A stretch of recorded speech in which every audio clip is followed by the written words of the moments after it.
love it. I love it. I love it. Look at this. This is the greatest thing I've ever seen. Hey, I'm not surprised. What's up, guys? Leighton here for UFC Gambling Addicts. Coming at you with an episode of The Insight. I love doing these episodes. I know a few of you guys who are subscribed to the channel enjoy these episodes, so I'm always going to do them. Before we get into the episode, as always, I'm going to say the only thing predictable in MMA is it's unpredictable. So anyone can win. You know, every single person competing on this card, anyone can win.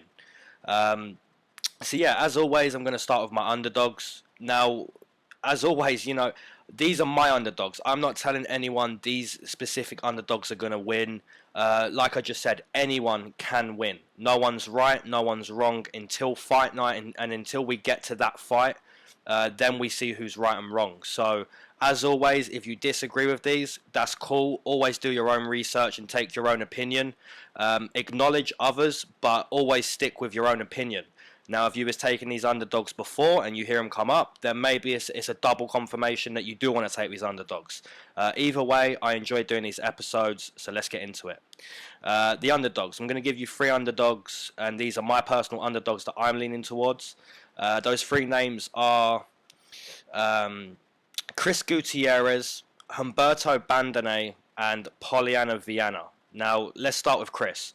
So you look at this fight, it's a really decent fight. You look at it on paper, it looks very close on paper, and then you try to imagine what would happen in the octagon, and pretty much see a close fight there too. So if it's standing, I think Chris Gutierrez has a very good chance of scoring. He has a very nasty body kick and calf kick.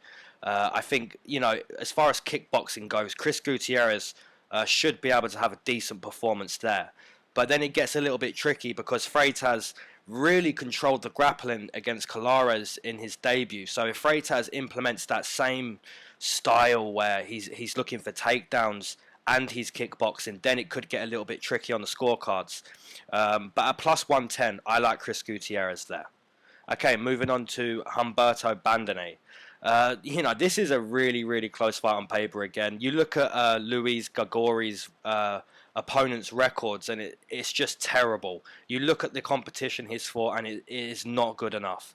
Having said that, if you're Humberto Bandenet and you're gassing after 1 round against Austin Arnett, you know that doesn't look too good either. So this is really a pick-em in my eyes, and I feel far more comfortable leaning towards a guy who's actually had a few UFC fights. So yeah, Humberto Bandenet, very young guy, only 24. Hopefully he's gone back to the drawing board, worked on his conditioning, and is able to have a good performance in this one. So once again, plus 105, plus 110. That has moved down quite a bit on a few sites. So if you're leaning towards Humberto, get it in now. And my third one, initially it wasn't an underdog because she actually started at -2. I got her around minus 160, but it looks like now across the whole board, she's turning into an underdog. So you look at 5 Dimes, you look at Sportbet and all these other places, she's becoming an underdog. Minus 110 some areas, but if you wait like the rest of today or tomorrow, Viana will be an underdog pretty much everywhere. So like I said, I took her at minus 160. So her turning into an underdog now would only make sense for another bet from me. Yeah, looking at that matchup, you know, both girls are really disappointing in my view. You know, I tried to be respectful at all times, but both girls have quite, you know, they've disappointed me. You look at Viana, good debut, and then, you know, lost to JJ Aldrich, where I gave her the benefit of the doubt. You know, Aldrich really proved that she's a tough girl who walks forward, uses her boxing. And then you see Viana against Cyphers, where you don't expect to see anyone outboxed by Hannah Cyphers, and Viana was. You know, she just relied on her jiu-jitsu, and that's not enough at the highest level. So Viana, you know, it's not a safe bet, but when you look at Macedo as well, you know, she's been quite disappointing. She's been pretty much outclassed in all 3 of her UFC fights. So that's a pick-em, man. And now that Viana's turning into an underdog, I'm going to take Viana there. Okay, so moving on into parlay builders. This is going to be, it could be a parlay builder, but for most people I'd say this would be a parlay finisher. and I'm going to take Vicente Luque as a parlay finisher. Now, the reason why is I'm quite confident that he can win this fight sub, TKO, or decision. Now, the reason why I'd say use this as a parlay finisher is because I believe Mike Perry could only win this by TKO. Now, if Mike Perry can prove me wrong, win 2 of those rounds out of 3, and, you know, not get TKO'd, not get subbed, make it to a decision, win 29-28, you know, I give all the credit in the world to Mike Perry, because I've gone on record and said, listen, Mike Perry is a brawler, but he's really, really trying to improve. He's becoming more well-rounded. He's taking part in jiu-jitsu contests, so it's not like he's just sticking in one area. He's trying to become a better fighter. Now, if he proves me wrong, I give him all the credit in the world. But for the most part, I'd say a 90% probability that Mike Perry only wins by TKO. So if you end him in Luque and you have, like, say, $700, $800, $900 coming in of profit, the Mike Perry TKO price might be the one. You know, that's the way I'm leaning this week. It's a tough week, but that's probably what I'm going to do there. So Vicente Luque is going to be in at least 3, maybe even 4 parlays for me. Because if you look at that fight and you go, well, I can't cover now because it doesn't bring me much profit. Well, you know, Vicente Luque is still a very confident bet.